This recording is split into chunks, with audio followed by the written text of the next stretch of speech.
Well, who says that there aren't great discoveries of minerals in South Africa? Certainly not Michael Jones. He's from a PGM group based in Canada.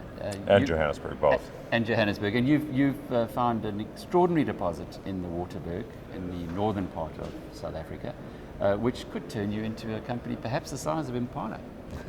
Well, we'll see about that. We're in the early stages of engineering, obviously, but we are very excited about the deposit. It's almost 300 million tons now. It's 29 million ounces. It was discovered scientifically from first principles with a drill rig, and we haven't seen the end of it yet. We don't know how big it is. We've done an initial engineering study, and we're now embarking on a full pre-feasibility study just for the first part of the deposit, but we continue to expand it.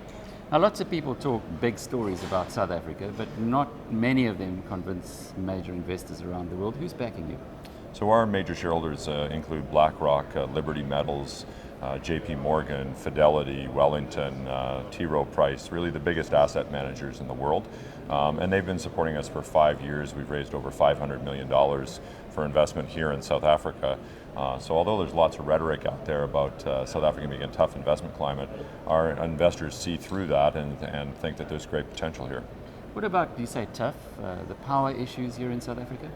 Power certainly is a tough requirement. The power grid's very tight, as everyone knows.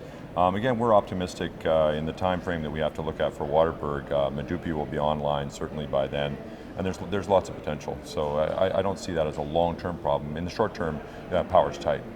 Government regulation, we had the mining minister Ramatlodi talking this morning. Was there anything there that made you feel better or worse? I don't think there was anything surprising. I think that we all know that we have a social license that we have to maintain. That's true all over the world, actually, in any country.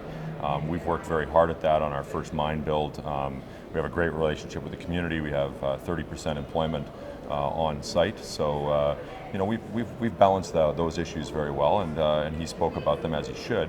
And he also was very encouraging to investors that the government is very aware that the stable investment climate is important. Michael Jones is the CEO of PGM Group.